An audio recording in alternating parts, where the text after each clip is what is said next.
Hey guys, welcome back to Time Machine Scale Models. Well, it's going to be update number 1 on the 1966 Marlin, the Jo-Han kit that I consider one of my holy grails.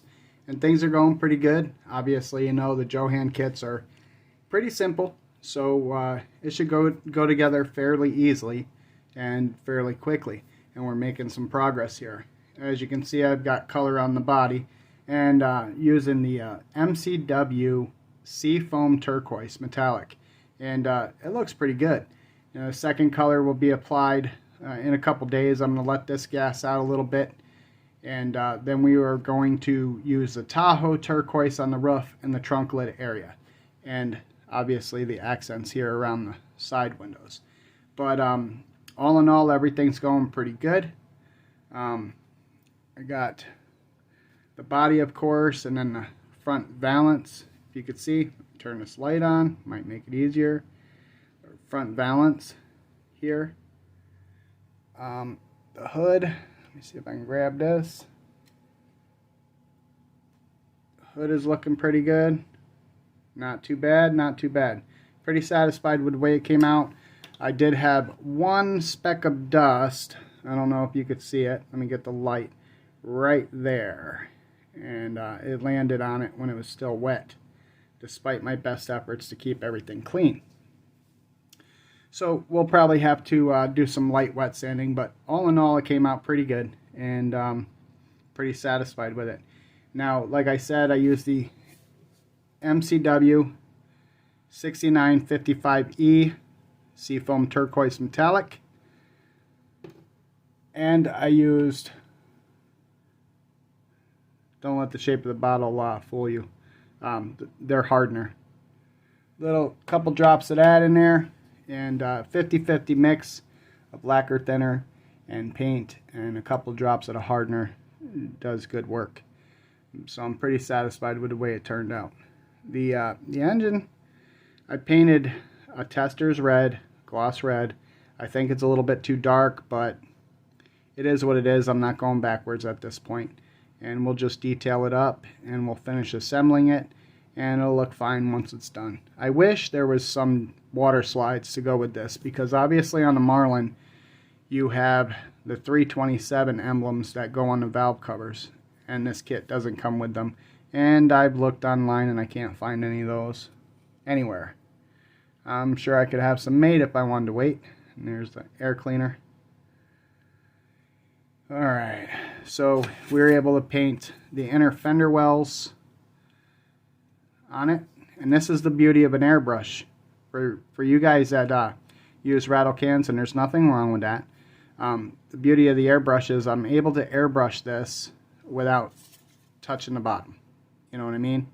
So I'm going to leave the bottom gray, and I will detail the rear end and the exhaust. And then I will use a black wash and stuff like that to detail it up a little bit to give it some depth. But yeah, I'm going to leave the bottom side gray. What else? The interior is primed and ready for paint, and we're going to use some acrylics on the interior.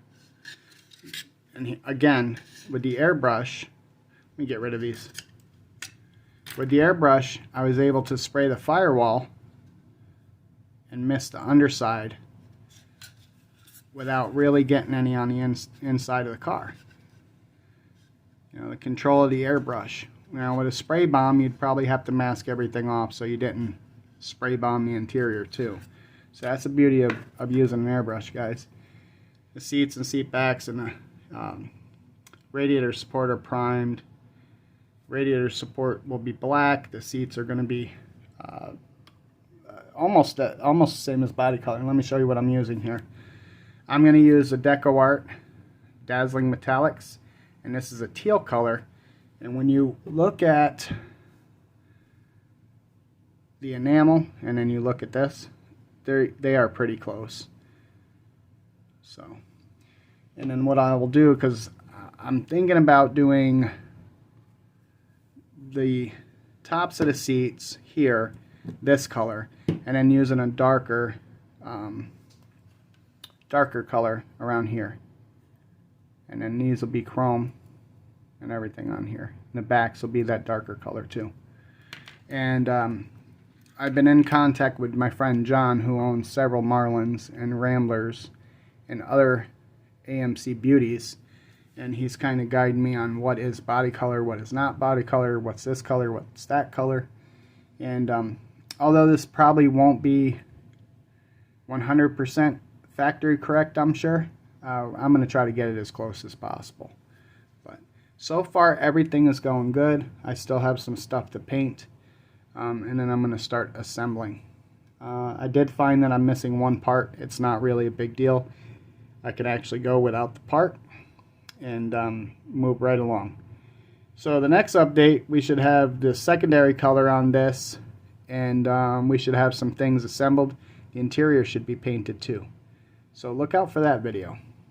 Let me know what you think about this color down in the comment section. Alright guys, thanks for taking the time to watch. Happy modeling.